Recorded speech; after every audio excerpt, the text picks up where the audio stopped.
Greetings, friends, and welcome to Enigma Night Gaming. My name is Liara, and I will be your guide in today's adventure. Today, we're playing the Great Ace Attorney Chronicles, and in our case today, we need to get to Mr. Natsume's residence, but we gotta go back to the police and ask them his address. At least that's what we've been told. So let's go ahead and hop in and find out if we can get any more evidence to help free him. All right, 19th February, 2:38 p.m., Briar Road. It looks as though the police are still here, carrying on with their investigation. Perfect. So let's find Inspector Gregson as quickly as possible. Yes, and let's see if he'll take a break from his chips to look at that silver tip Iris gave us for him. Oh boy. Oh, so we've already asked him everything. I wonder, maybe we need to present. What is Iris's postcard? It was, let's examine that. So there was this, right? This is a 5-shilling piece, isn't it? I believe it's called a crown. Yes, and you can train a Scotland Yard detective to do whatever you want with just a single one. Iris must be the most powerful 10-year-old in the world. How much is 5 shillings, by the way? What's it really worth? Well, it's probably enough to buy all the chips the inspector could possibly eat in a whole month. That's greasy. All right, we can turn it over. Tell the gentleman in black whatever he wants to know. I trust that won't be a problem. All right, so let's give him this card. Inspector Gregson, do you have a moment? Sorry to say I don't. I'm a very busy man. Much too busy to talk to a pair of foreigner gadabouts, that's for sure. We have these for you. A present from Miss Iris Wilson. What? For me? From her ladyship? Her ladyship? Give that here, at once. Come on, hand it over. That's for me. Don't wait for me to give it to you, will ya? Man, he's angry. What was that coin exactly? It's the silver crown, obviously, but it's a lot more than that. It's an appearance fee, that's what it is. An appearance fee? Oh, I see. You mean... Oh, that's right, for the adventures of Herlock Sholmes. Her ladyship always offers me a little financial reward for featuring me, every time. Yes, of course. I know all about your exploits, Inspector. I read them avidly. Of course, her using my name without my say-so does make me the butt of a lot of unpleasant jokes, but still. I am sorry, Inspector, that must be difficult for you. Never you mind that. So, what do you want to know then, eh? Sorry? Tell the gentleman in black whatever he wants to know. I trust that won't be a problem, it says. Well, obviously it's not a problem. Go on, fire away. What do you want to know? Well, if you wouldn't mind, Inspector, we'd very much like to know the address of Mr. Natsume's lodgings. Ah, the little knife-wielding mustache Japanese fellow. He lives in a right old hovel just over there, look. Oh boy. On the first floor of that house on the corner where a wreck of a bicycle's propped up.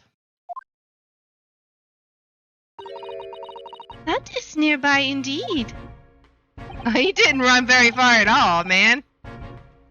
If I remember rightly, the lordship is a Mr. John Garadeb. Right, well, if you see her again, you'll make sure you give her ladyship my regards, you hear? I mean it, you tell her that Gregson sends his very best wishes. Don't worry, Inspector, we will. Goodbye for now, then, and long live her ladyship. Alright, don't shake your french fries at us anymore. Oh, sorry, your chips. It is England. Well, at least he told us what we wanted to know before he left. Yes, so then shall we go and see what we can find in Mr. Natsume's lodgings? Definitely. All right, well, here we go. I guess let's examine this bicycle actually, because, that's evidence. Oh, a British bicycle. Look. Although the wheel is so misshapen, I'm sure it couldn't possibly be ridden anymore. Someone must have been doing some breakneck cycling. It seems bicycles have become extremely popular in London recently. There's even a movement to change women's dress to allow them to ride as well. Bicycle fad won't last. I don't see why anyone would want to ride something like that. Goodness, do you dislike bicycles? No, not at all. I mean, it's not that I dislike them exactly.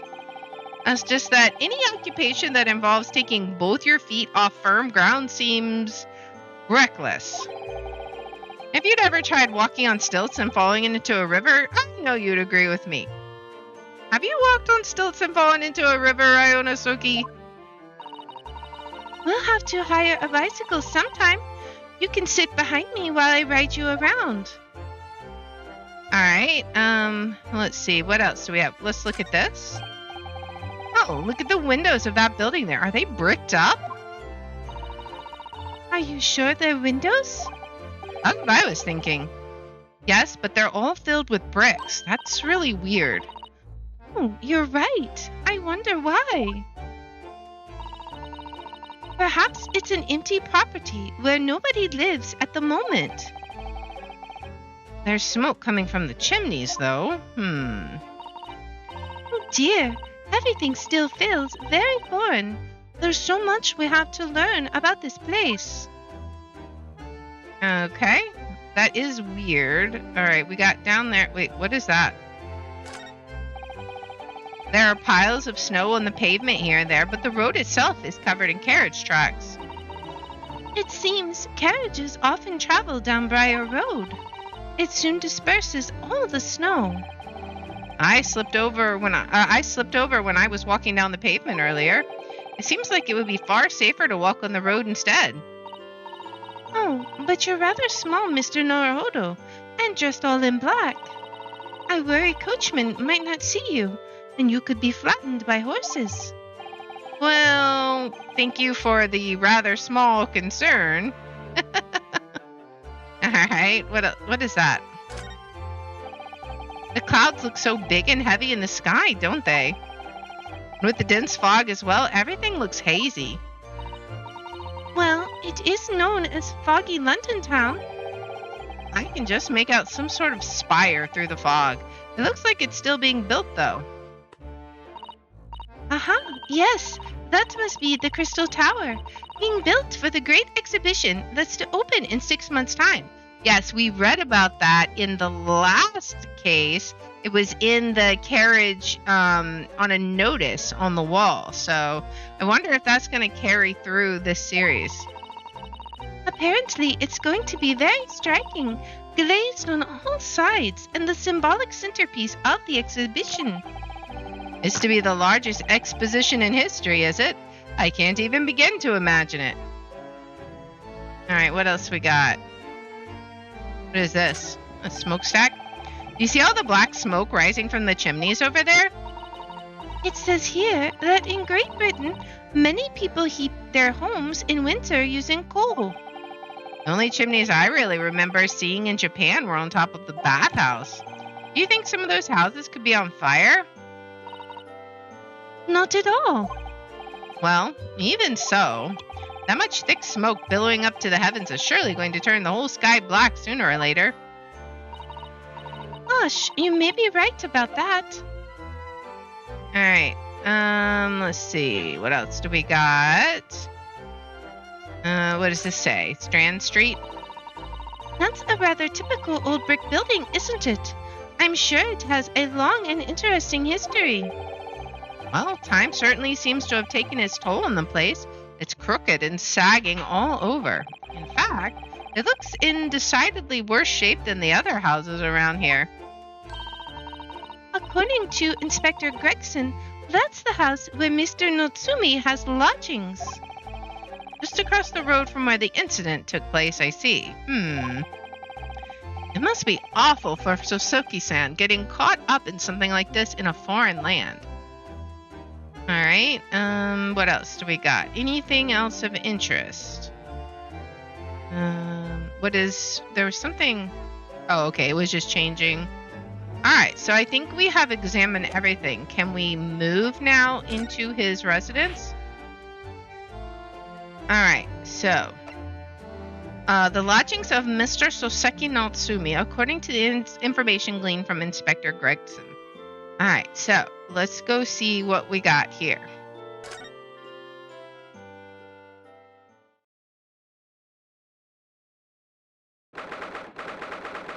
19th February, Mr. Natsume's lodgings. Why do you have a pink frilly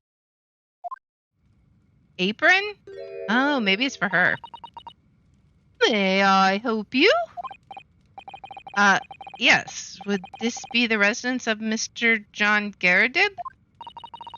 Indeed it would, sir. And who may I say is calling? My name is Ryunosuke Naruhodo.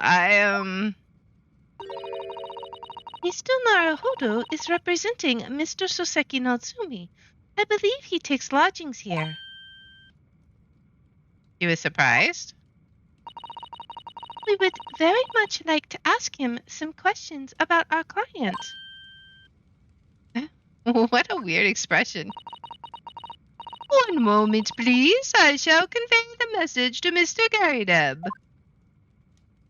All right. Did we get to look around? Did you see that, Mrs. Sato? That was a real-life English maid. I know. As I understand it, anyone of standing in English society employs a number of household staff. But that was the first time I've ever seen someone in the flesh. Oh, this day keeps getting better and better. Oh, it keeps getting better. It certainly feels like we've really arrived now, doesn't it? We need only to meet a butler and the experience will be complete. Well, I'm not sure if I'd go that far, but I understand the sentiment. Thank you for waiting. Mr. Garadib will see you now. This way. Okay. Can we examine before we move? It's a full-size cannon. What's it doing in here? Oh my, it's real. I thought it might be a replica. That old thing? Bah, that's little more than a toy. The army was selling it off when I retired, so I decided to give it a new home. Never know when the enemy might attack next. Jolly useful to have a cannon about the house. His face looks like a crescent moon. What a weird guy. Really? Isn't it overkill? Be prepared, I always say. You never know what this twisted world is going to throw at you next, boy.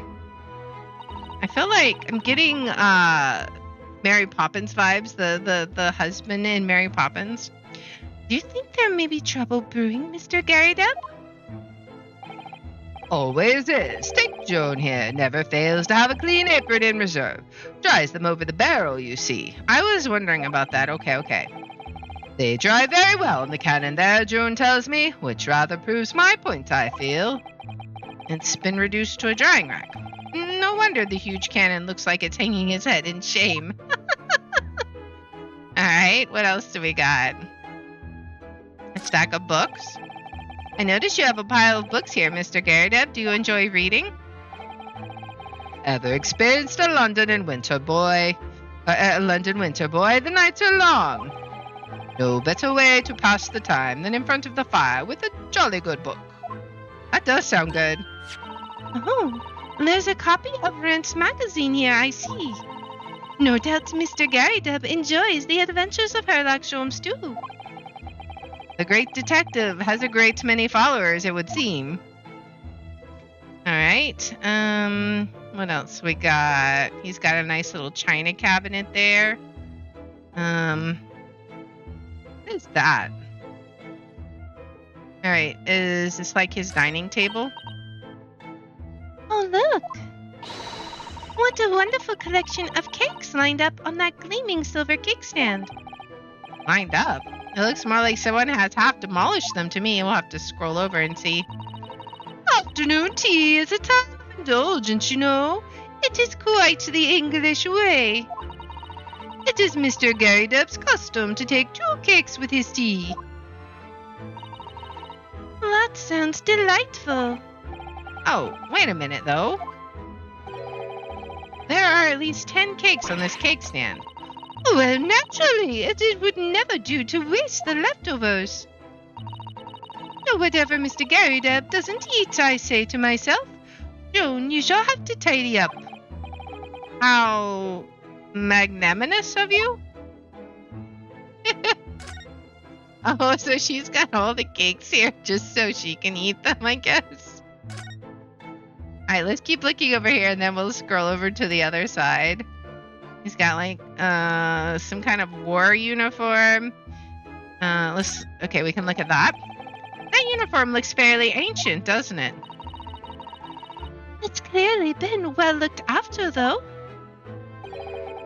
That old thing? Pah, not much better than rags, really.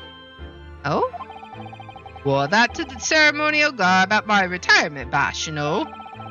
But I'm not one for dwelling on the past, me. Would have gladly thrown it out, but you know how it is.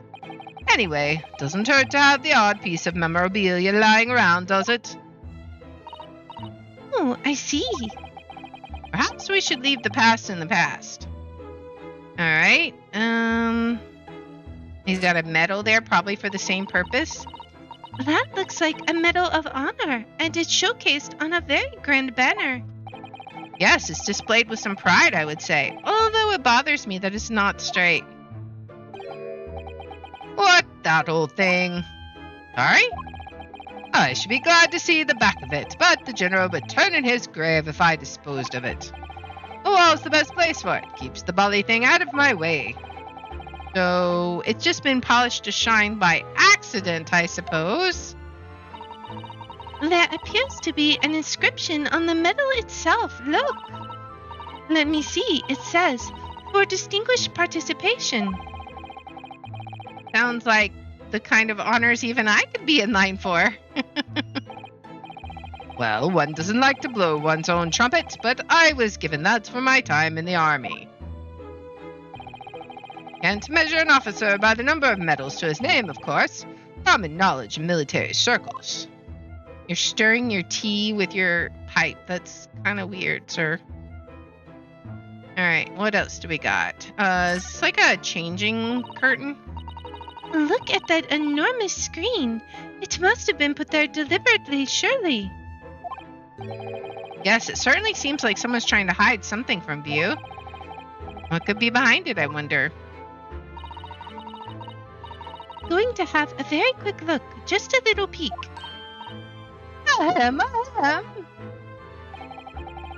Maybe let's not, Mr. Sato. I think the maid is going to head us off with a cup of tea.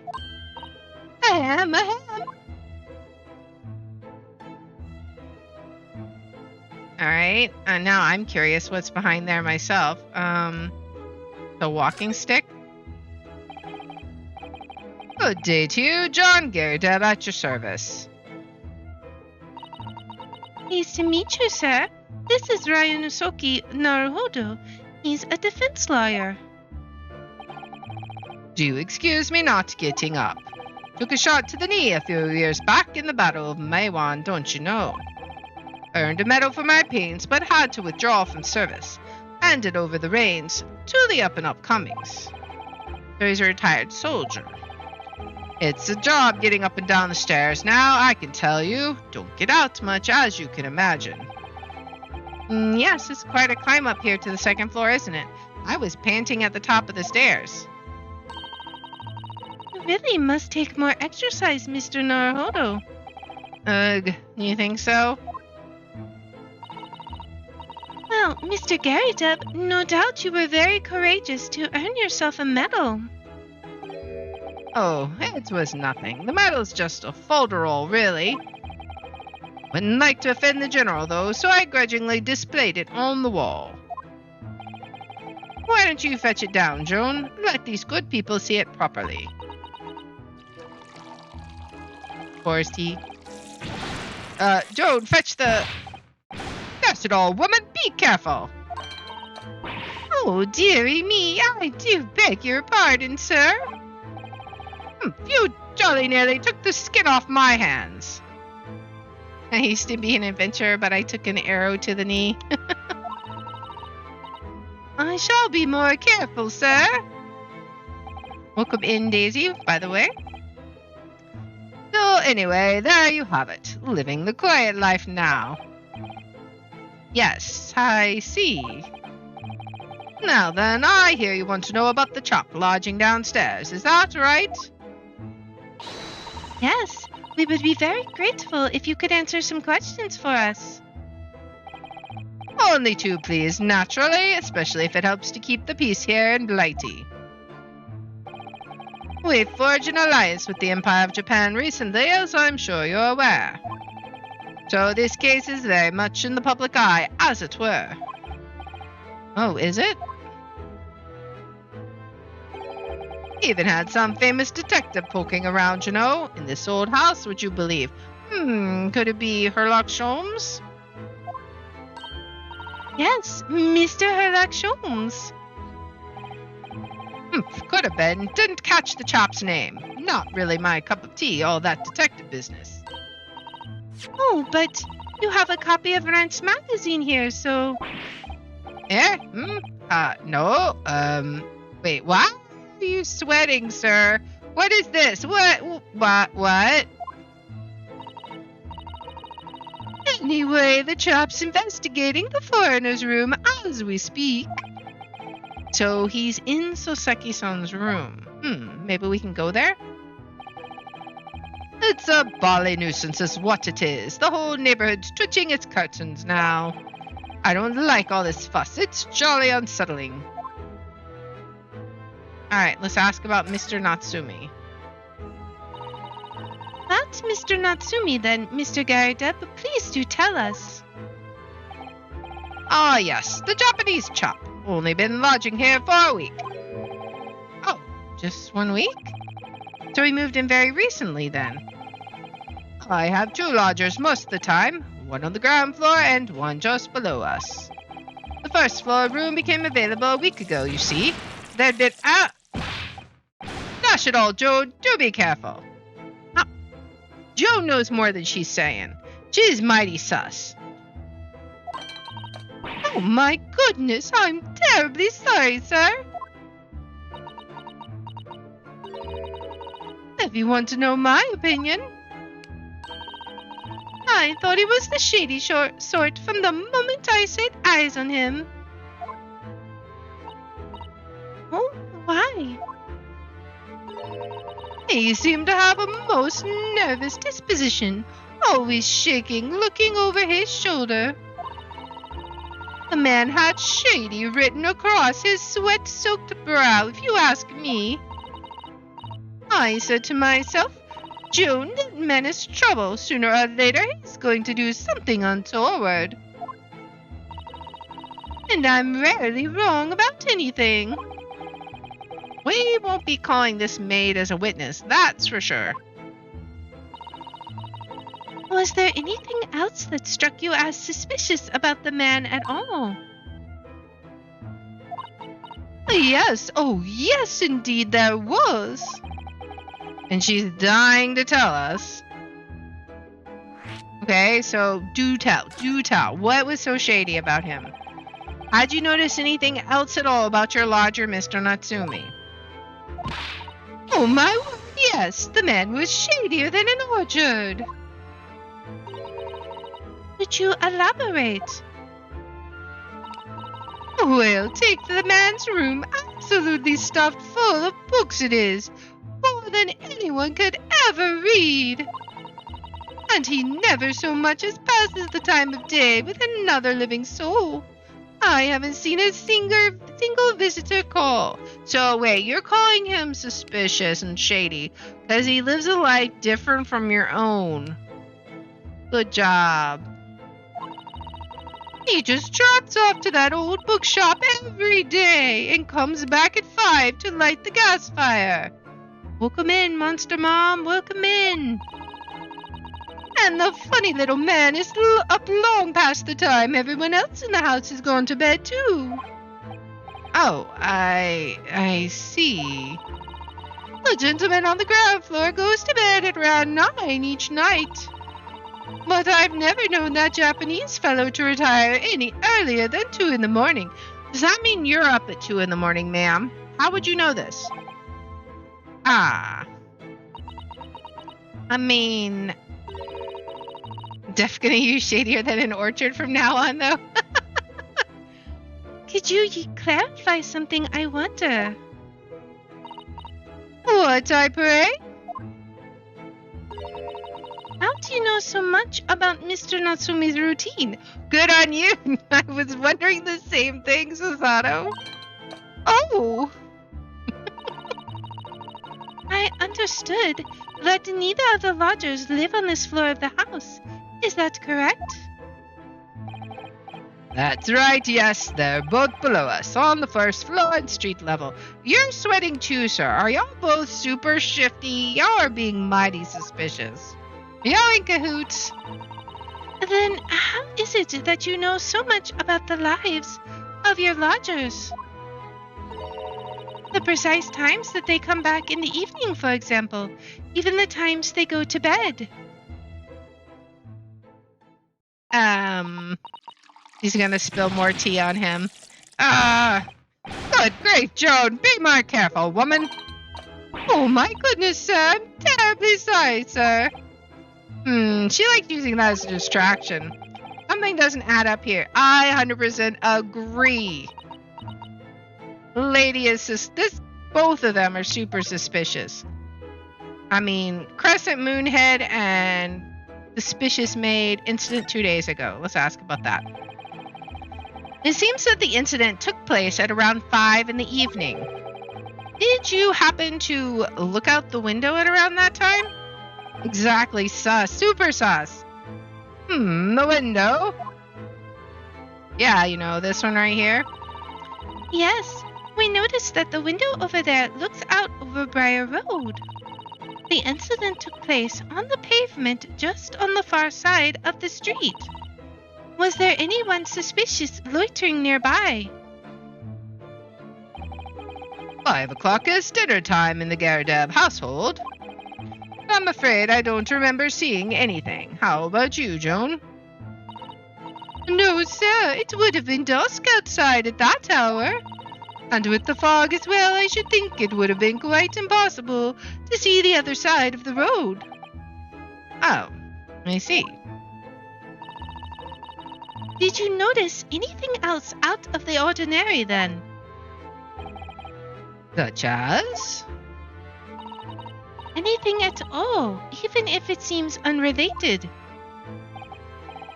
Well, yes. Was there something then? Well, it's nothing particular significant, but around that sort of time in here. Goodness, Joan, watch what you're doing.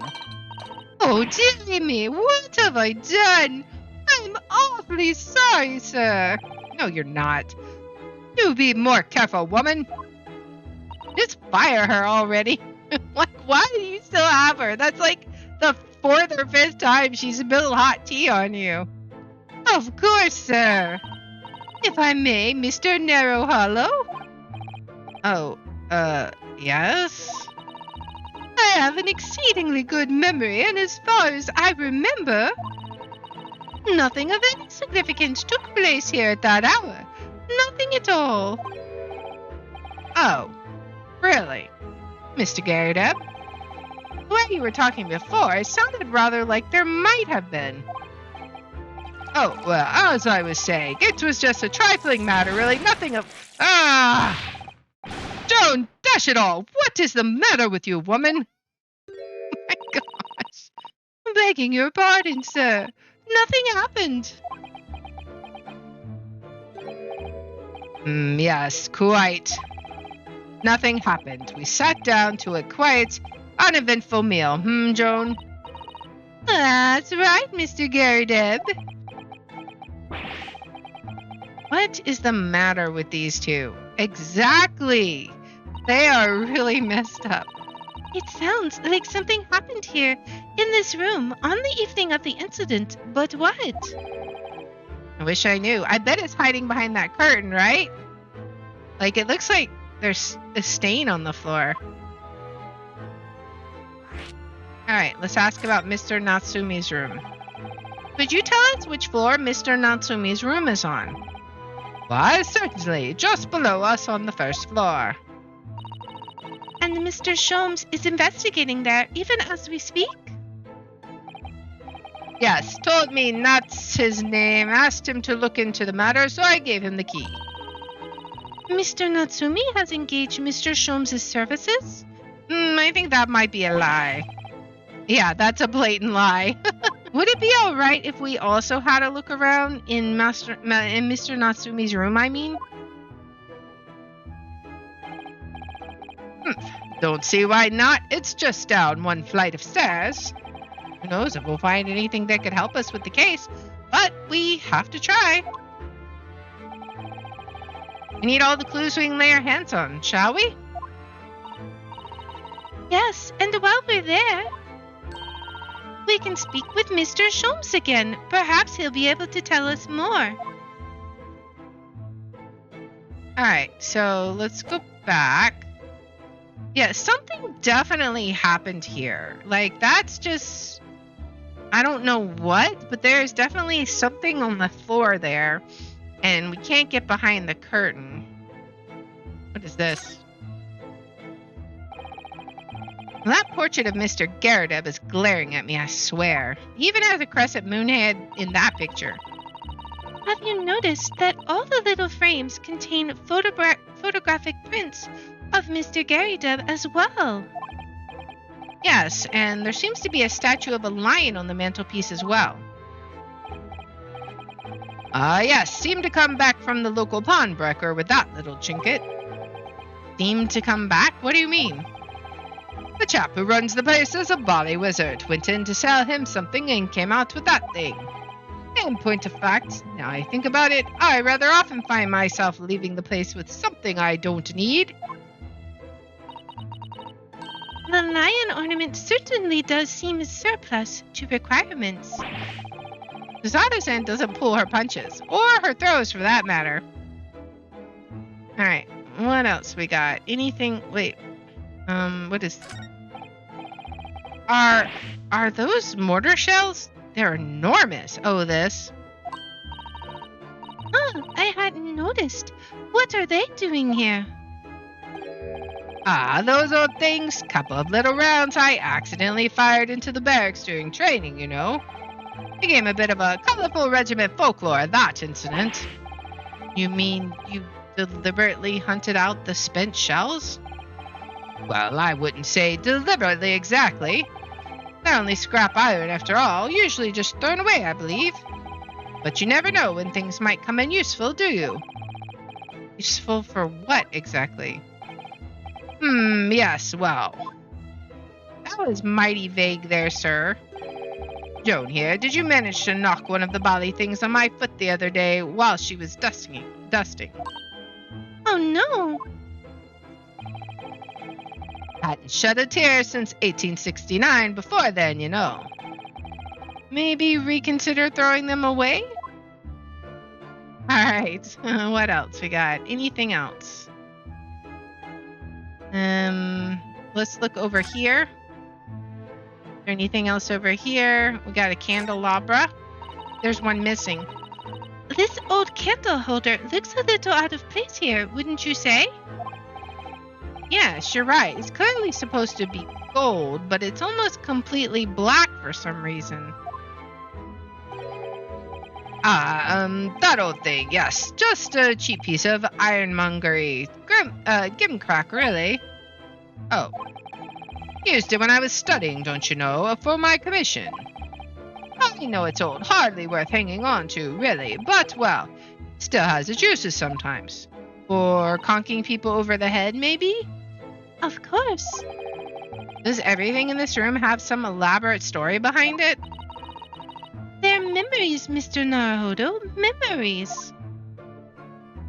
See, like, that's the candlestick, right? Can we find out about that now? We can't look over there. There's tartan up there. Let's look out the window. This window looks out over Briar Road, where the young woman was attacked. Oh, yes. I can make out the policeman on the far side of the road investigating the crime scene. The glass is rather murky, isn't it? You can't see very clearly. Is this thing open at all, I wonder? Oh, I shouldn't underestimate the bitterness of London winter, sir. Sorry? As soon as you open that window, the tea will freeze in the pot. No Londoner would go opening windows at dusk in the middle of winter, I assure you. Seems very unlikely that these two would have seen anything of the incident then. Okay, there's a broken pot here, broken plates and all kinds of stuff. Look at this crockery on display here. It's rather unusual, isn't it? Oh my, a genuine London dresser. Isn't it delightful? Although the shelves seem to be broken and the crockery is, oh dear, it's in pieces. Yeah, it's broken. Really is. The word cracked wouldn't do that chinaware justice. I wonder. Perhaps the cannon was fired at it. Yeah, probably something like that, but let's not delve too deeply here. Alright, anything else? I think that might be it. I think we've observed everything we're allowed to observe here right now. Alright, so let's see if we can move to Mr. Natsume's room. A new location has been added. A small dark room rented by a visiting scholar from the Empire of Japan by the name of Soseki Natsume. 19th February, Mr. Natsume's room. Oh, he has a little kitty in there. What? Just look at this place. And smell it. It's so musty in here. I suppose it's the mountains of old books that are responsible for that. Are you eyeing the cat? I don't think I've ever seen so many books in all my life. No, me neither. Is she like in awe? So dark in here too. Where is Herlock Sholmes though? That the window over there? Well, it was the window, I think, yes, once upon a time. But for some reason, it's been closed up with bricks and mortar. So this is where Mr. Natsume lives. By the way, I haven't spotted Mr. Sholmes anywhere, have you? That's exactly what I was thinking. Is he going to pop out from under books or something? No, that's true, but according to what Mr. Garadeb told us, the great detective should be around here somewhere investigating. I guess we're going to start examining. Let's examine the cat. Oh, he's so cute. Just wanders off, though. Oh my, what an adorable little cat. Perhaps he's looking after all the books while his master is away. I don't know about that. He disappeared into that pile of books as quick as a flash. It was a tricolor Mikey, wasn't it? Do they even have that sort of cat here in Great Britain? Perhaps Mr. Natsume brought the little creature with him from Japan. That's made me feel homesick now. Already? We've only been in the country for 2 days. All right. Well, can we look at where it was sitting? That desk seems to be wedged into a crevice between the mountains of books on either side. I suppose Mr. Natsume would sit there and read while stroking his cat. But surrounded on all sides by these towering old tomes, surely he dreamt of books every night as well. Yes, he must have done, mustn't he? Oh, what's this? You find. It's a receipt from a second-hand bookshelf. Your books. Oh, yes, Mr. Natsume's name is on it. Look. And the date of purchase. 2 days ago at 4:45 p.m.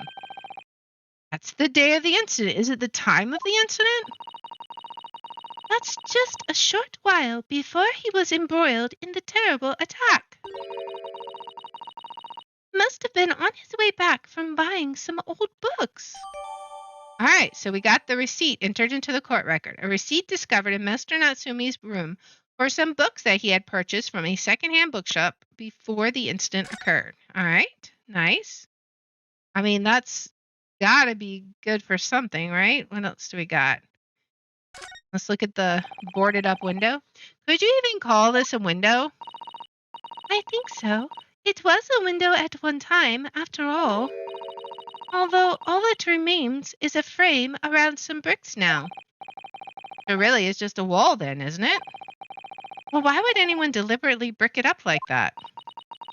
I'm afraid I have no idea. Perhaps Mr. Natsume painted the brick design on it in a fit of whimsy.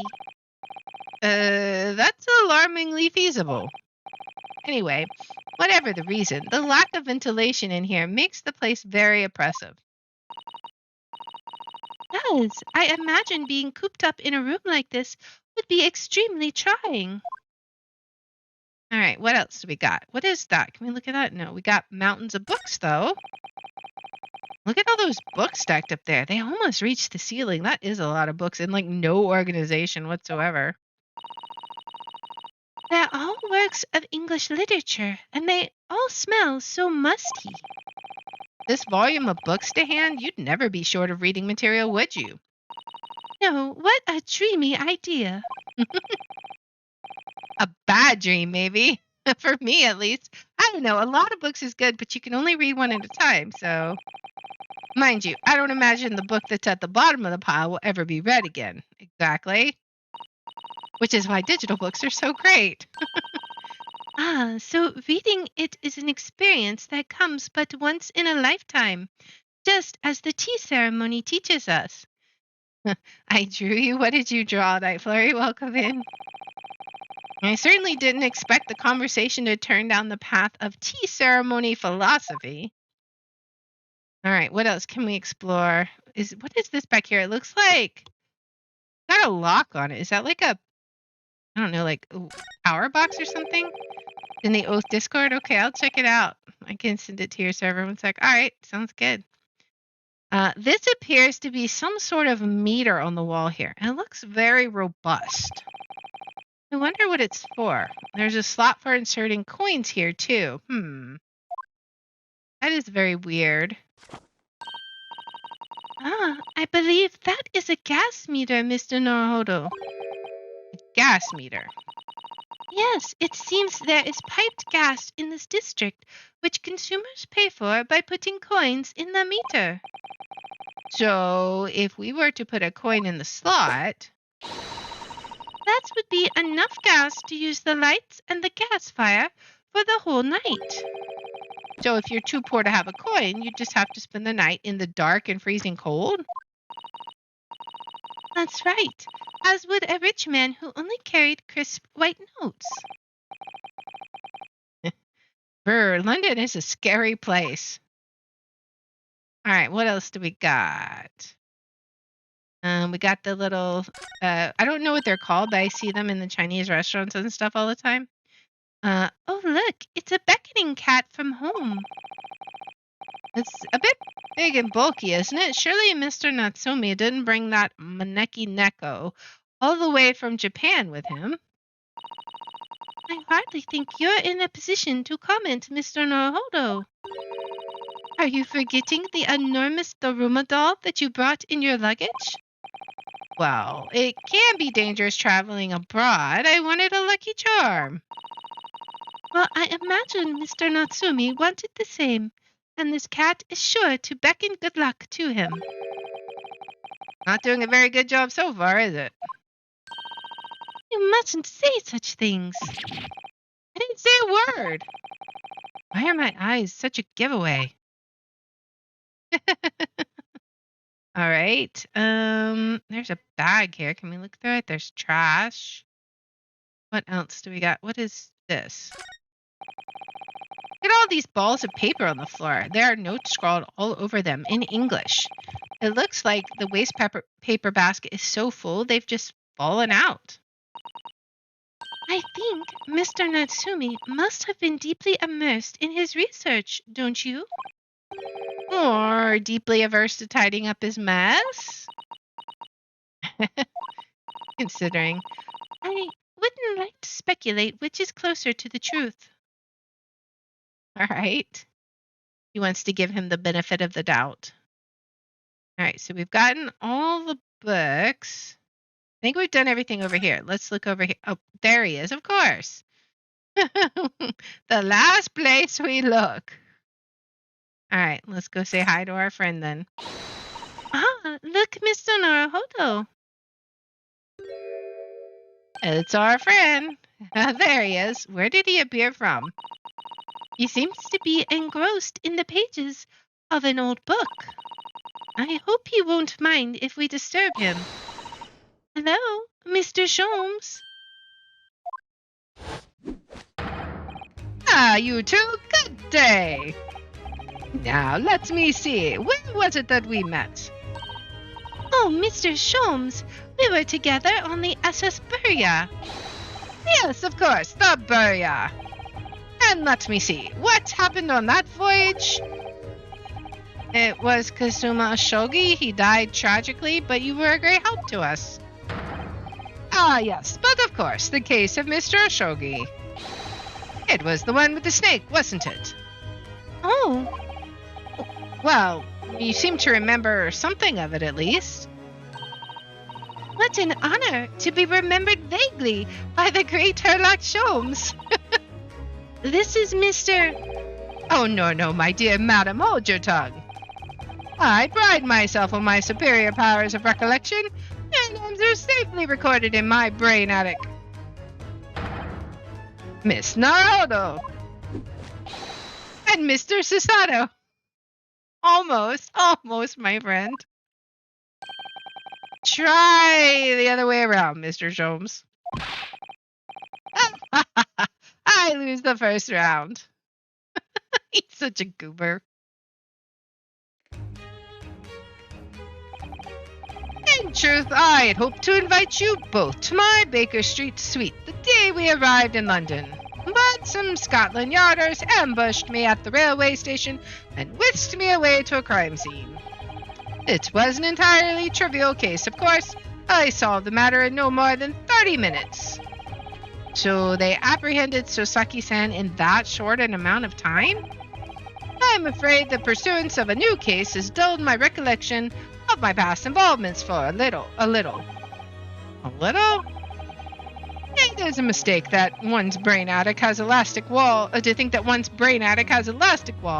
and can distend to any extent. I do my best to forget useless facts, lest they should elbow out the useful ones. Yes, those are my own words of inimitable wisdom, from an adventure entitled A Study in Scarlet. Please, there's no need to quote yourself. I don't always remember my pearls of wisdom, but fortunately, my associate pens them beautifully. He means Iris, I suppose. Mr. Sholmes, we have some extremely important questions to ask you about the trivial case you just mentioned. Goodness, what an earnest expression. My dear madam, I should be only too pleased, and this murky room is an apt place to discuss the murky case. All right, well, let's talk to him. Mr. Natsume's arrest. We know this to be the lodgings of a Japanese foreign student by the name of Sosaki Natsume. It seems that you assisted in his arrest, Mr. Sholmes, for the stabbing of a young woman outside here on Briar Road. Mr. Natsume. Yes, I believe that was a name rather along those lines. But Mr. Natsume denies it. Was it really justifiable to arrest him on so little? I'm sorry, Miss Susato, but I have not the slightest idea what you mean. Huh? I can't believe he was looking Susato-san squarely in the eye while feigning ignorance. I assure you, I am not merely feigning ignorance. It would appear as if the pair of you are under some misapprehension. Oh, how? I assure you, I have no recollection of accusing your stooped compatriot of the crime. But that doesn't make any sense. A good detective of Scotland Yard made the following request of me, and I'll quote verbatim. We need you to ascertain the identity and whereabouts of a man seen fleeing the crime scene. A man seen fleeing? There were a number of books scattered on the pavement at the scene. From the book plates, I was quickly able to determine the bookshop from which they had been purchased. On speaking with the proprietor, I was immediately led to this address. Elementary, wouldn't you say? I believe there's receipts around here somewhere from the establishment in question. Yes, we've got that. So you don't think Mr. Natsume is the culprit, then? That I could not tell you. But it was aggravating my faculties, hence why I returned here. However, this place is such a trove of fascinating books, I find myself quite lost in bibliophily. Do not be deceived into believing that I am a man of leisure. No, no, no. Oh dear. Okay, what about the landlord? Tell me. Have you encountered the landlord of these lodgings? Yes, Mr. Garadeb, a retired military man. It was the first time I've ever met a soldier from the great British institution that is the services. And it was the first time I've ever met a maid from the great British institution that is service. All right. I didn't think it was that funny. I do apologize. As you may well be aware, many households in London employ a maid. Yes, I read as much in my Great Britain primer. And so, conversely, whether or not a household employs a maid has come to betoken the social standing of those dwelling therein. Betoken their social standing, sorry? But simply, my dear fellow, those who employ at least a single maid are considered middle class. Those who do not are beneath that. In the upper echelons of society, of course, households employ enough staff to constitute a large family. Goodness, how extraordinary. As you can appreciate, for those on the precarious boundary between middle and lower classes, being able to afford just one maid is of the first importance. I had no idea. And it is for precisely that reason that I find great stimulation in the situation upstairs. Specifically, in the retired army veteran, Mr. John Garadeb. Oh? Why is that? Affable as he is, the fellow is hiding something. Yes, we picked up on that too. Whether or not it imposes on the circumstances of this case, I am as yet unable to ascertain. I'm thoroughly lost on what he means to say. Alright, the dingy room. Let's find out his thoughts on this. This room is thoroughly suffocating for the soul, my dear fellow. I assure you, any man whose lot is to dwell in a place such as this will stab somebody sooner or later. Mr. Natsume has stabbed no one. But sooner or later, as I said. I don't believe that's the issue here. About this dark little room, Mr. Sholmes. Why is there no longer a window? Do you have any idea? No window? Well, I mean, I can clearly see that there is a window of sorts. But it's been completely blocked with bricks. Ah, I see. The answer to that question is quite simple. Window tax. Window tax? What is that? Surely, not a tax on windows. Precisely that. Oh my goodness. Until relatively recently, a tax was levied on households in this country by the number of their windows. Those of lesser means, having inherited a sizable and costly family home, perhaps rapidly closed windows up, while the rich opened windows here, there, and everywhere, in an effort to curry favor with those in power by furnishing them with large sums of tax money.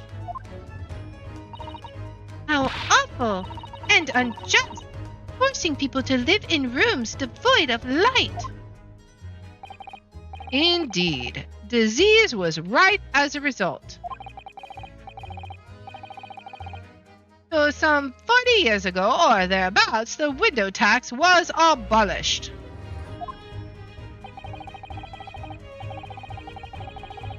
But its legacy remains, as you can see, in squalid lodgings such as these, for example.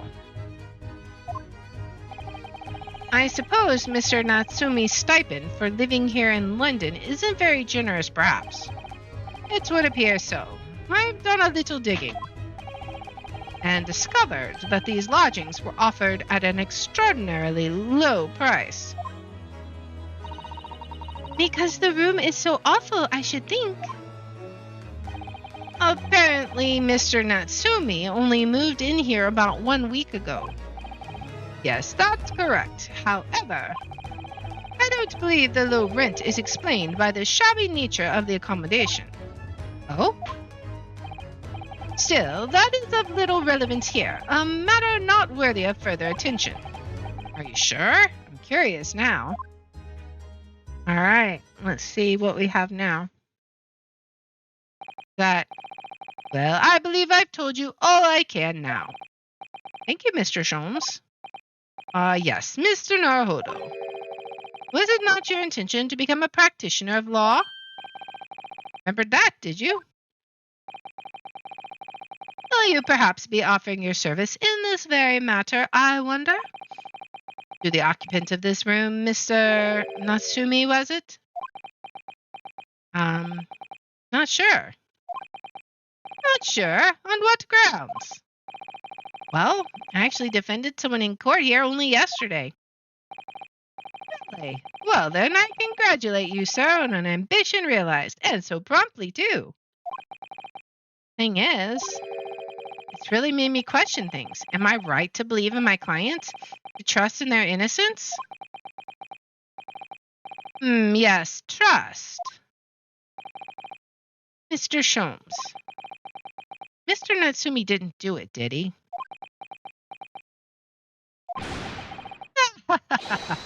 My dear fellow, I haven't the first idea. Oh, but I thought that's why you were here. Didn't you come back to investigate? Ah, yes, that was indeed my initial intention. But there are simply too many fascinating books here. I couldn't possibly ignore them. Oh, I see. Nevertheless, there are two facts that I can state quite unequivocally. The man who fled the scene of the crime 2 days ago was the Japanese occupant of this room, and there are witnesses who swear to have seen the same man commit the crime. That is all I can say. Ah, and one more thing. Oh, what is it, Mr. Sholmes? Tell us.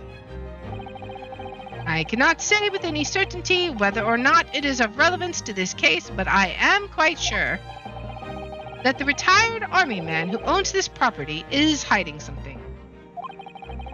Mr. Garadeb is... Mr. Sholmes said as much before, actually, didn't he? Plus, we figured the same thing. Anyway, at present, that is really all that plays on my mind in relation to this case. Mr. Naruhodo, as yet our investigations have uncovered nothing that could help establish Mr. Natsume's innocence. No, you're right. Perhaps it's time we probed a little deeper into Mr. Garadeb's secret. Just remember, I cannot be sure whether the landlord's secret will prove to be of relevance or not. But I wish you every success, of course, Mr. Naruhodo. That he's gone. A busy man indeed. He's gone back to his book in the corner of the room. Right. That's gonna be it, right? What else do we have? Get the Garadeb's room. That's up on top, right? Yes, that's where we would go back to. See.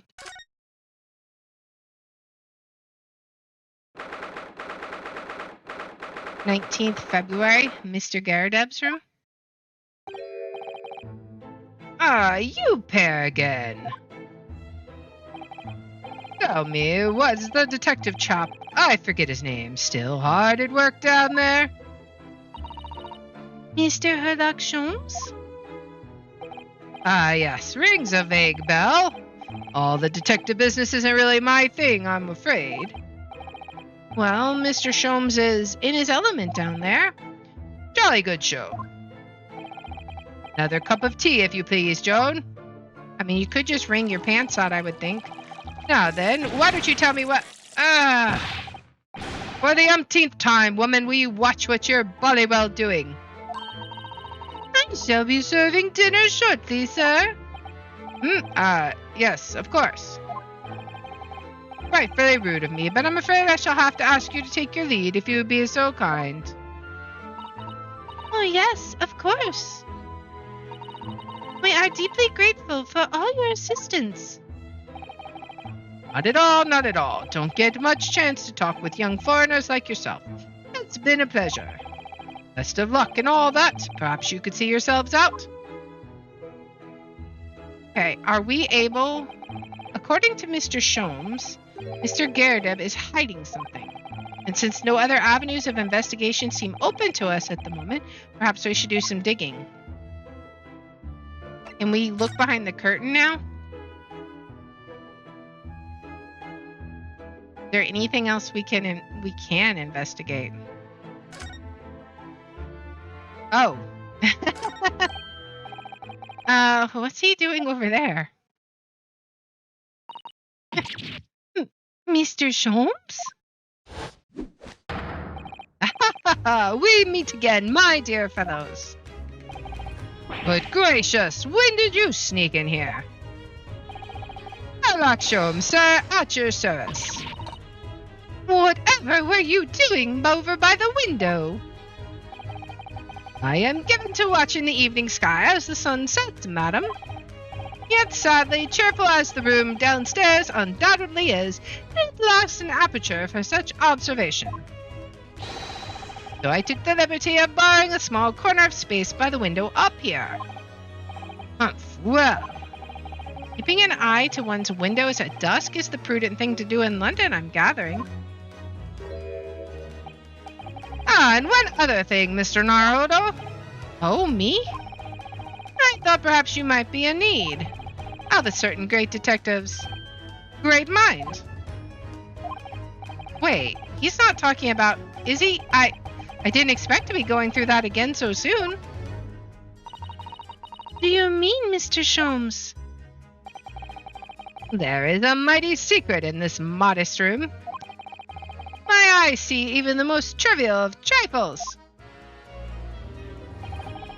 I take it you're prepared, Mr. Naruhodo? I think so.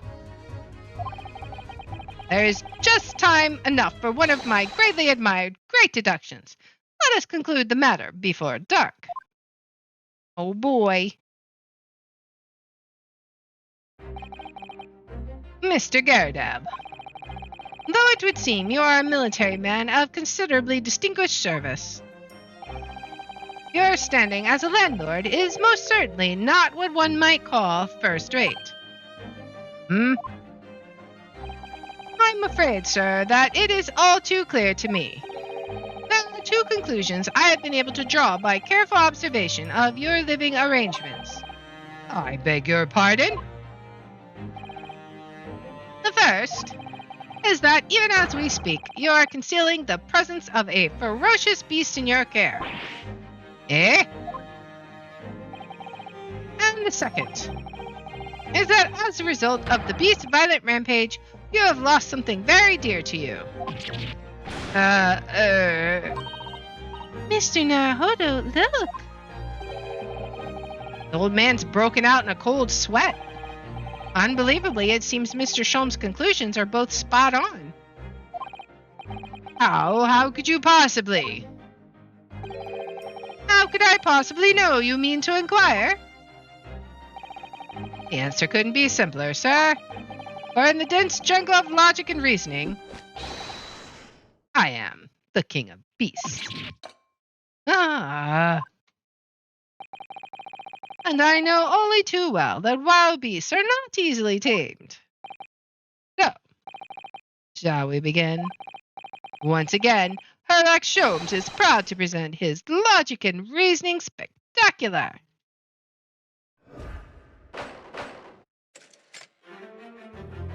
Boy. Alright, nature of the beast. It certainly shouldn't take a great detective to see. Oops, I didn't mean to click that. That a fearsome beast has been on the rampage of late within these four walls.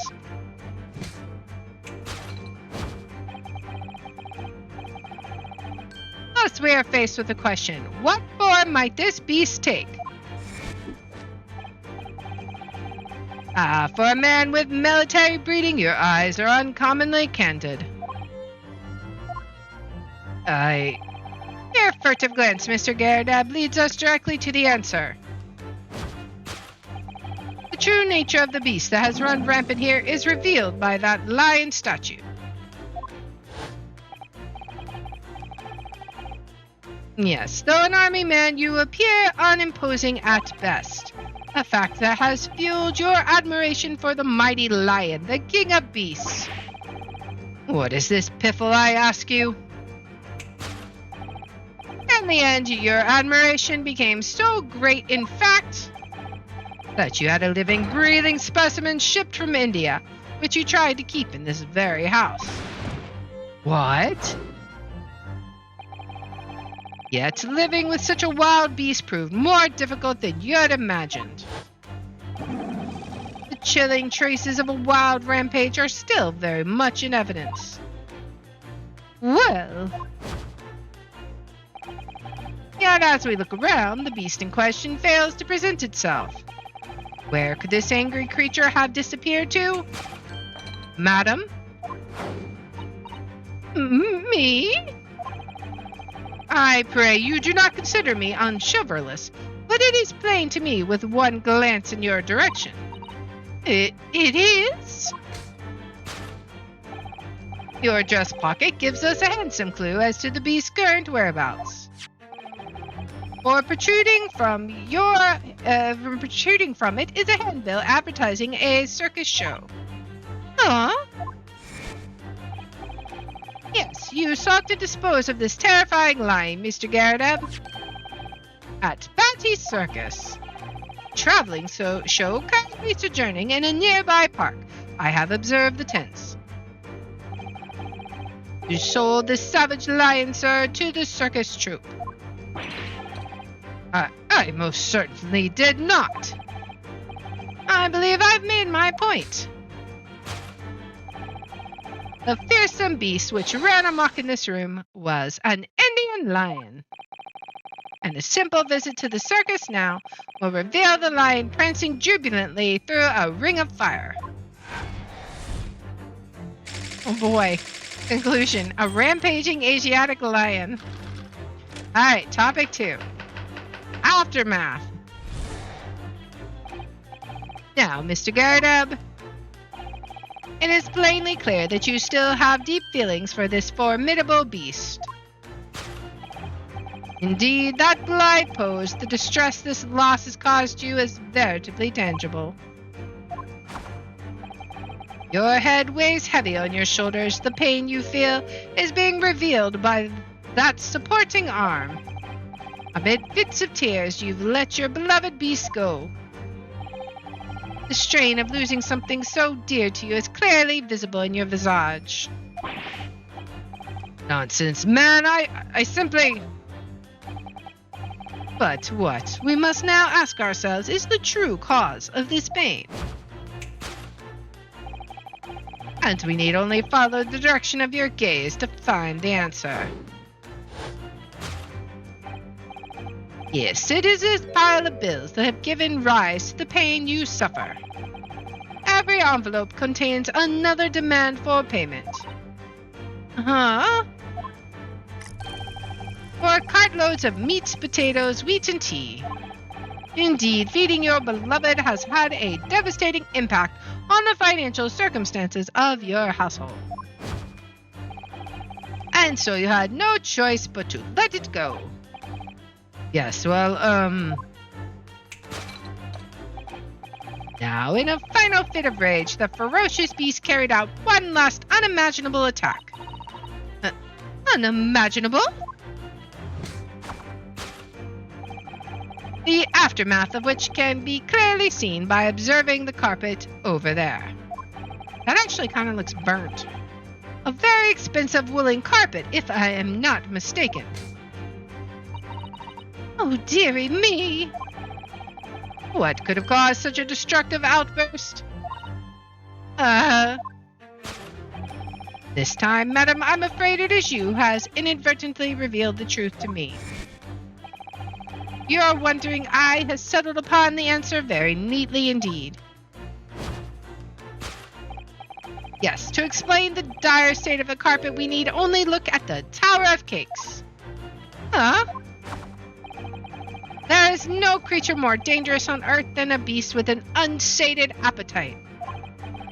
Was it or was it not once said by a certain noblewoman, if they have no bread, let them eat cake? Food is at the heart of all tragedy, in fact. Whatever do you mean? Having tired of the taste of cake, the beast began to stalk its next prey. I'm sure I need not spell out the nature of this final act of destruction carried out by the beast. There is only one logical conclusion. Worked into a frenzy by hunger, the lion attacked and ate the carpet. What? The teeth marks in the carpet are a perfect match with those of a lion I once saw in India. Okay, I don't think so.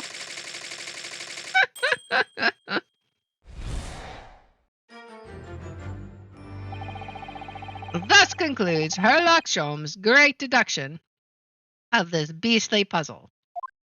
All right, if you say so. Yeah, that's basically my expression.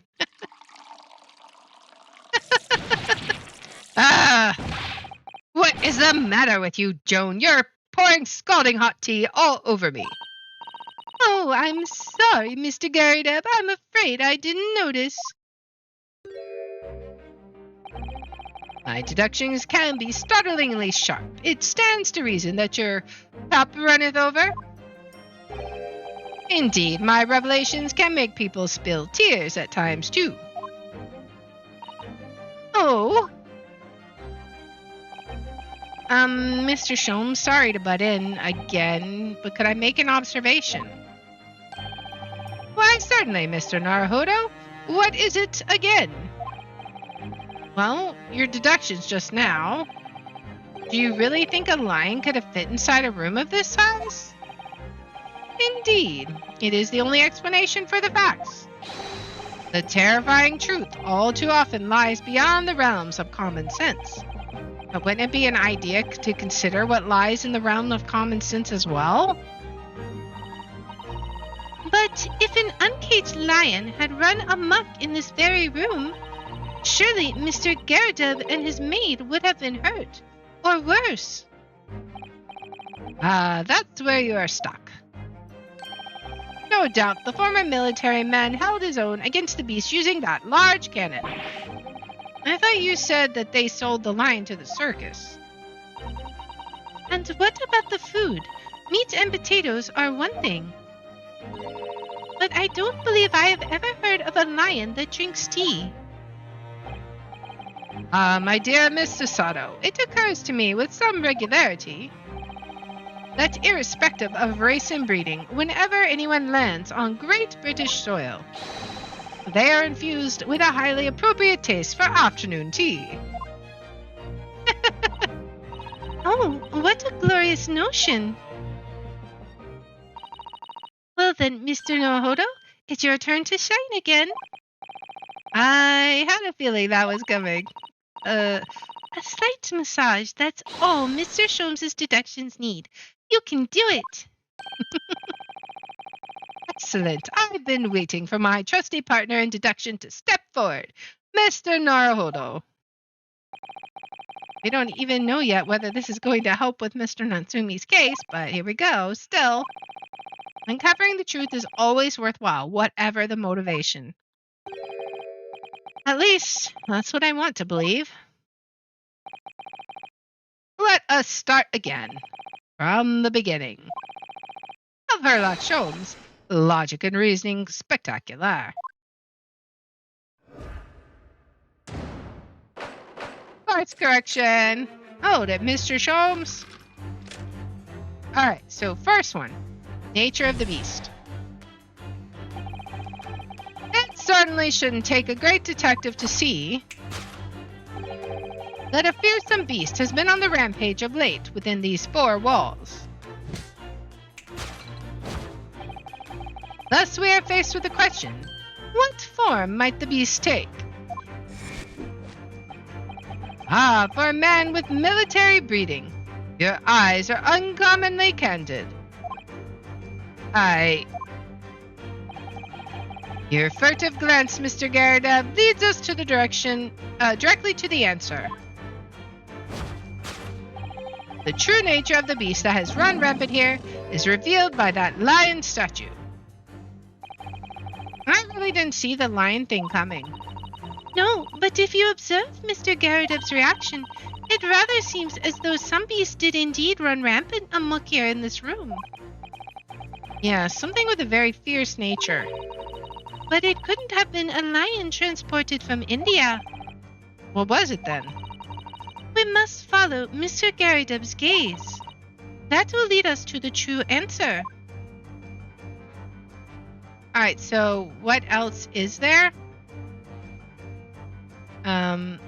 Let's drag this. Look, we have the mortar shells, right? And then there's the photograph frame. It has a big old hole in it, right? Is it the photograph? Because it looks like there's... It sort of looks like this is a wedding photo, right? And then the picture is blotted out. Let's try that. Right? What's this photograph? It appears to be from Mr. Garrideb's wedding. He looks very happy, doesn't he? He does, but you can't make out his bride. No, how unfortunate. Something must have struck the glass directly over the woman's face. Or what happened? Probably not best not to delve too deeply there. I don't know. I kind of think that might be what we're supposed to do, right? Let's try it. Take that!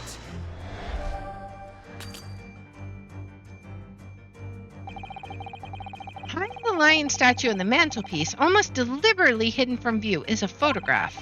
Though I have yet to examine it in detail, I can assure you that it holds the answer. Because employing an extremely advanced detection technique called jumping to conclusions, you see.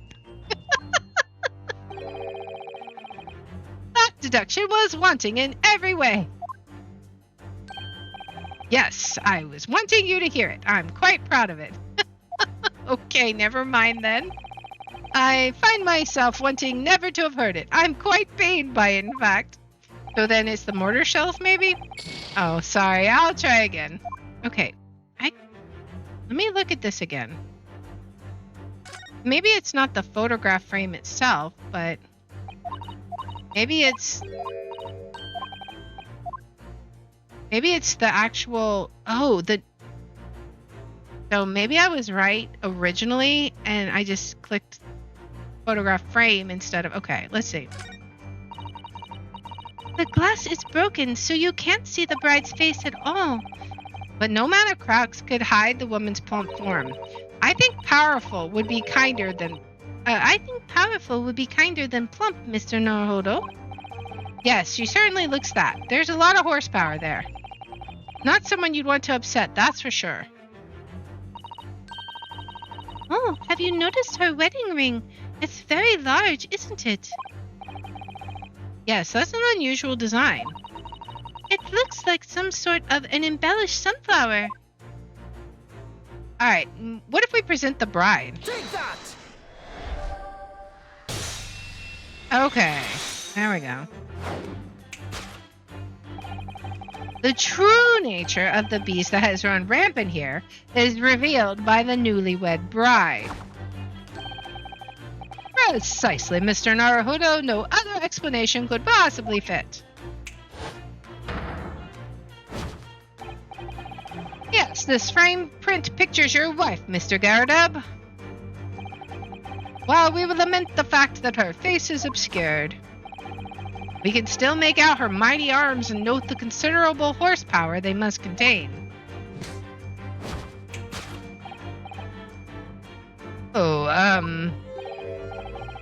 Indeed, surely any woman of such powerful constitution would be honored to be described as a beast. Honored might be stretching a point. Too late. The fact remains that the beast which is clearly so savage this room was your wife, Mr. Garudub. His wife is the maid, isn't it? The chilling traces of a wild rampage are still very much in evidence. Well. Yet as we look around, the beast in question fails to present itself. Where could this angry creature have disappeared to? Madam? Me? I pray you do not consider me unchivalrous, but it is plain with one glance in your direction. It is? Your dress pocket gives us a handsome clue as to the beast's current whereabouts. The poor, fragile, defenseless woman is beside herself. Well, I don't know about fragile. Oh, dear. Anyway, Mr. Sholmes is quite right. There's no sign of a Mrs. Garudub anywhere. But it seems there may be a clue as to her whereabouts. A clue that this maid is trying to hide. I wonder where Mr. Garudub's wife could be. Alright, so let's look. What do we got? Oh, there we go. Wedding ring. She's wearing a very large ring, look. Oh yes, a sunflower design with some rather nice embellishments. And it's on the ring finger of her left hand, which means it's surely a wedding ring. Looks like it's on there for life, too. I can't imagine it would slide off a finger of that size. That's something to think, Mr. Naruhodo, not to say. Do you know Mr. Garudub's wife in the photograph had a ring very much like this one? It was a large sunflower design as well. Really? You have a great memory for these things. Large sunflower wedding ring. It's quite a coincidence that they have the same ring, isn't it? Well, we are definitely presenting that. Take that!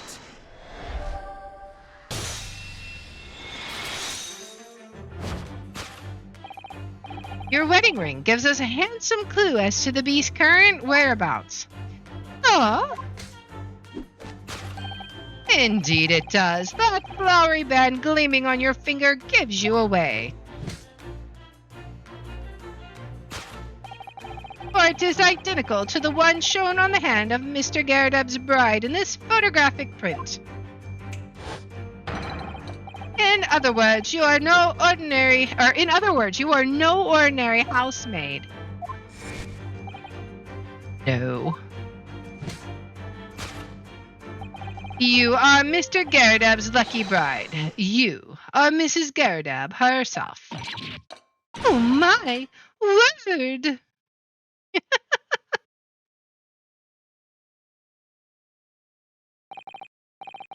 Well, jolly fine detecting, sir. As you rightly surmise, this is the wife. Yes, my Joan. Rather let herself go, you might say, but she was a bally Now it explains why he doesn't fire her. It would appear that you don't live in the most comfortable of circumstances. After all, you are a retired army man, yet you are in the business of renting out rooms. Tisk. I would assume, therefore, you have insufficient means to employ a maid. Would that be correct? It's not right, I tell you. I was second lieutenant of the 3rd Regiment. A man has his pride, don't you know? By golly, that's a sorry thing when a chap can't even afford to have a single maid in his employ. Yes, here in London one is rather judged. A household cannot be considered worthy of society if it employs no staff at all. Though, in my considered opinion, such concerns about appearances are a folly. You mean Mr. Garrideb has his wife work as his maid? Precisely. Am I right, Mr. Garrideb?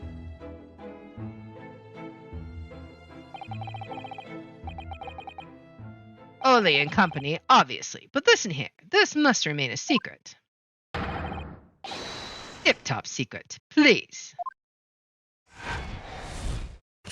The raging wife of Mr. Garrideb.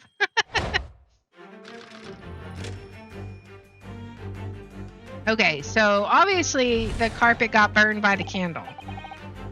Now, Mr. Garrideb, it is plainly clear that you still have deep feelings for this formidable beast. Indeed, in that blithe pose, the distress this loss has caused you is veritably tangible. Your head weighs heavy on your shoulders. The pain you feel is revealed by that supporting arm. Mr. Sholmes is quite something. He's still calling Mr. Garrideb's wife a beast. Yes, as a woman, that feels rather uncomfortable. But Mr. Garrideb is standing beside her husband as we speak. In other words, he hasn't lost his beloved at all, has he? Oh, how true. So perhaps that supporting arm that seems to be propping up his head has some other significance then. According to Mr. Sholmes, Mr. Garrideb's pain is tangible, though. What could that pose of his really signify? What reveals his pain? Oh! A slapped cheek. Take that!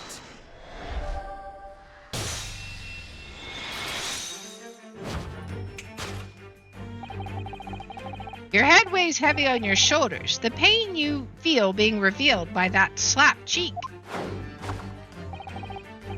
And, of course, the deliver of that impressive mark on your cheek that refuses to fade. Man, think about how she would have had to slap him like that. Because she would have been behind him or to his right side slapping him. To get the fingers like that? Oh, man. Was you, Madame Joan Garrideb? Well, yes. You have been desperate to hide the slap mark on your cheek, sir. How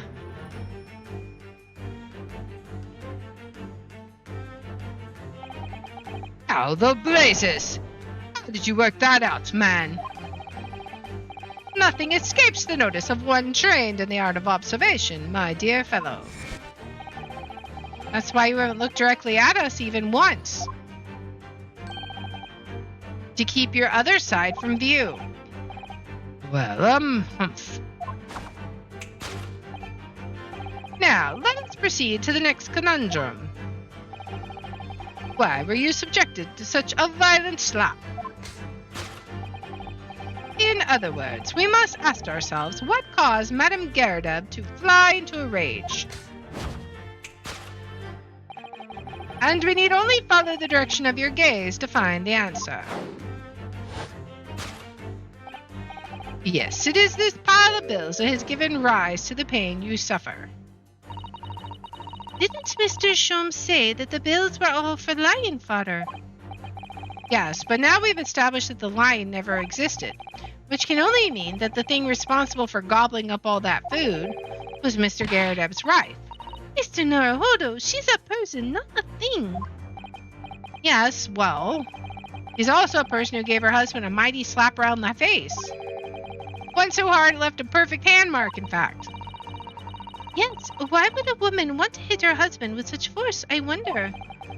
I'd love to know the answer to that question. So let's see. What's this? Oh, someone must be reading this book at the moment. There's a bookmark here, look. Mr. Garradeb is clearly an avid reader. Oh, wait a minute. I don't think this is a bookmark. Oh no, so it isn't. It's a note written in a woman's hand. Oh, James, I love you. Yours, Mary. And look next to the signature here. Lip marks made with lipstick. Oh, what a passionate and romantic gesture. Don't get any ideas, Susato-san. Oh dear, I'm sorry. So this bookmark is actually a love note then. That's definitely it. 100% sure. Take that!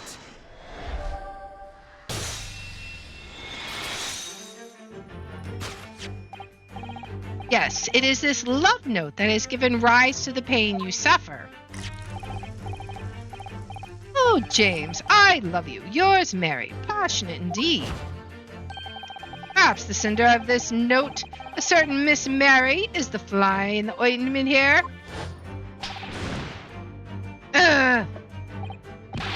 But I don't know the bally woman. Don't know her? That note wasn't written to me. It was just in the book. I don't know how it got there. This was just in there, you say? That's right, that's what I've been saying. A likely story. Now listen here, Joan, old thing. I explained at the time. I bought the book at that second-hand place, and that note must have already been in there. So the previous owner of the book was using the note as a bookmark, you mean? That's right, that's what I've been saying. A likely story. For heaven's sake, woman, look at the name. It's written to James. My name, in case you'd forgotten, is John. Likely story. She's just not hearing. Are you questioning my name now? There we have it. Rouse the suspicions of the female heart, and you unleash a beast with a most ferocious bite.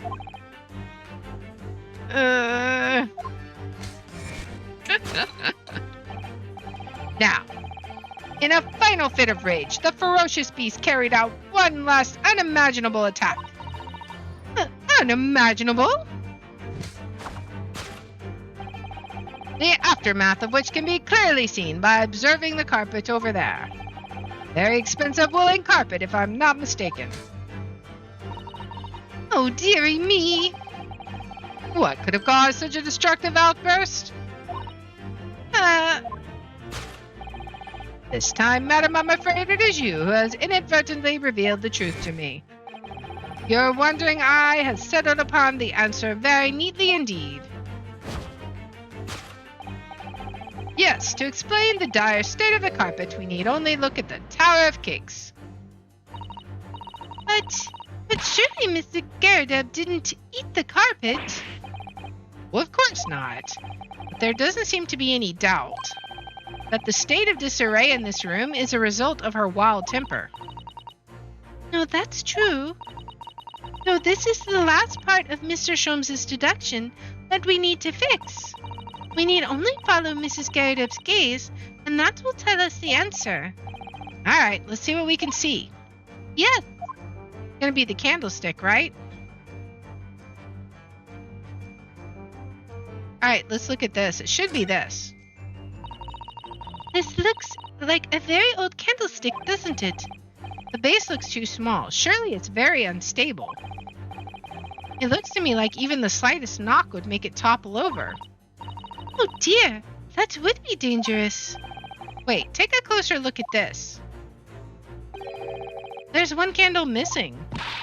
Yes, I didn't notice that before. Why is that, I wonder? Why is one candle of the 3 missing from its holder?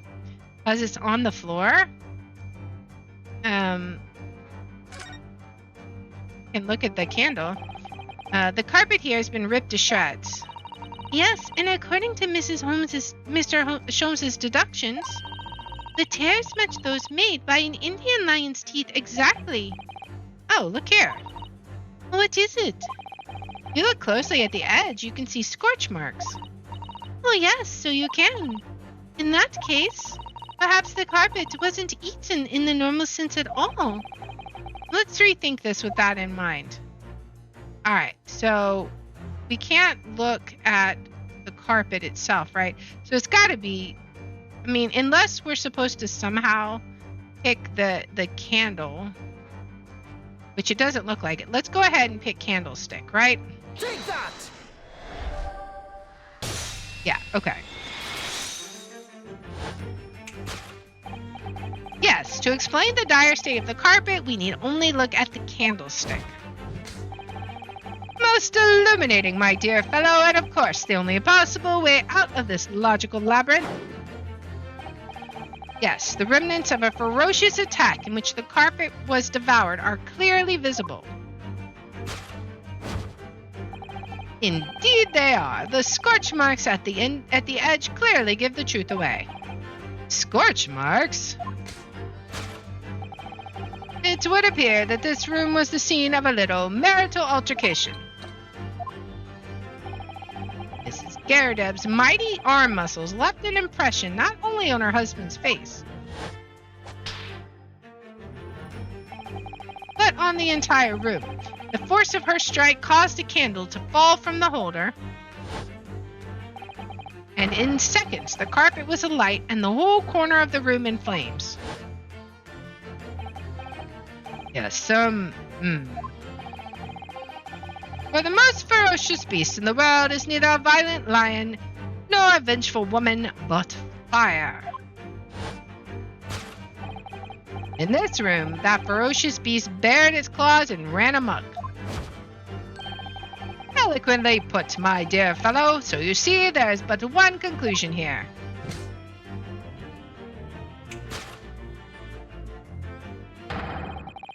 After the sparks of marital discord flew, this room was the scene of a fire.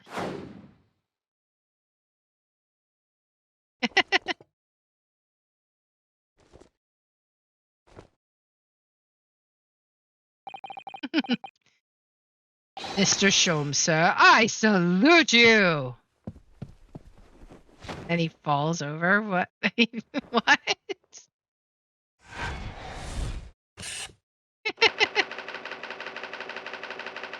Carpet scorched by a small fire. All right. There we go. Elementary.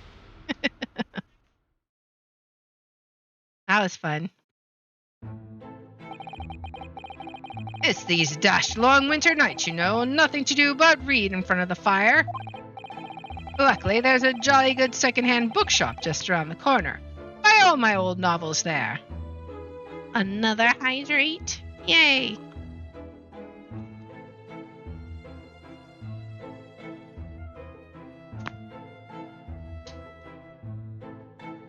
Alright.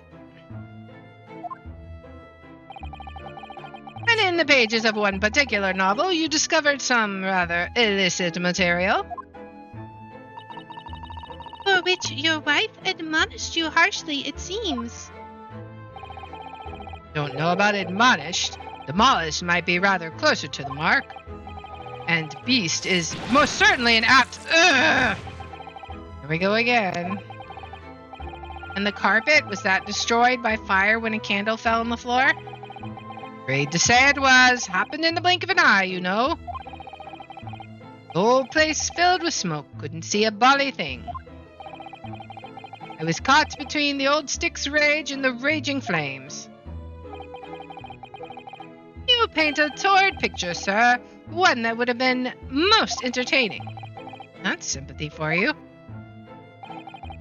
Didn't take long for the fire to spread, of course. The bally furniture started going up as well.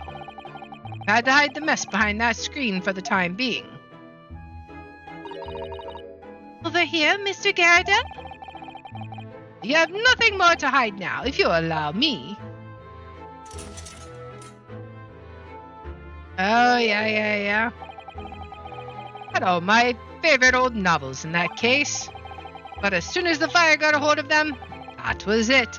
Whoosh, up in smoke. Gosh.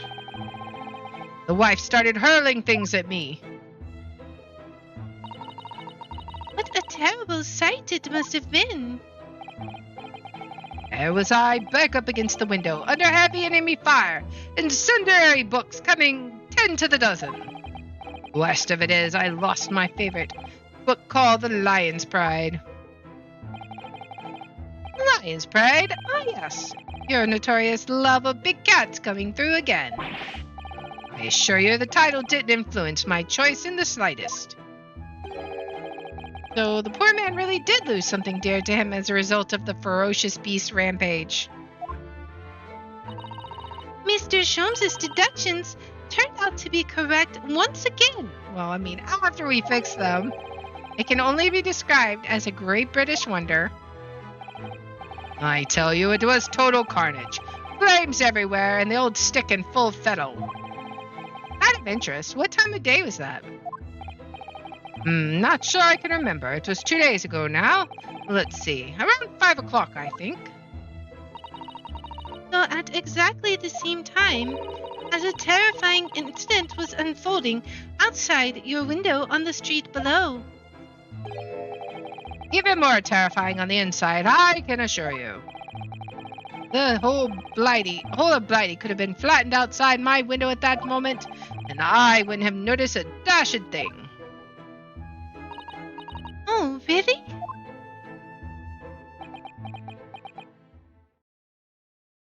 His tea, finally. Everyone's all speechless now. Mr. Sholmes? Yes, Mr. Naruto. What can I do for you? Well, I think we've got to the bottom of Mr. Garrett's situation now. But what does it have to do with Mr. Natsume's circumstances? I can't help you with that there, I'm afraid. What? My dear fellow, if you recall, I did say as much from the outset. I warned you that although I knew the retired army man to be hiding something, I could not be sure whether his secret would prove to be of relevance or not. I just knew you were going to say that. Now, Mr. Naruto, you mustn't lose heart. Bear in mind that all things fall into only one of two categories. Those relevant to the case and those not. That makes no sense to me, but it's 100% accurate. Well, no matter. It is of far greater importance that you make up your mind now. Sorry? Visiting hours at the prison will soon be over. Oh no, is it that time already? If we're to accept Mr. Natsume's case, we have official paperwork to attend to. True. Well, that's it. No more time to think. Perhaps you'd like to betake yourselves to bidding us farewell now. I must prepare supper for Mr. Garrett. Oh, yes. I'm so sorry. Thank you both very much for your time. The Seki-san will be waiting for us, and I'm going to have to give him an answer. All right, and that will be in our next episode. So, if you like this kind of content, please make sure to like, subscribe, follow, share, all that good stuff. If you want to watch live, we're on Twitch at twitch.tv/LeR27. I have my schedule posted in the about and in the description. And if you want to see which games we're playing each day, I post them on twitter.com/LeR27. And I hope you'll join me in the next one. Until then, guys, bye.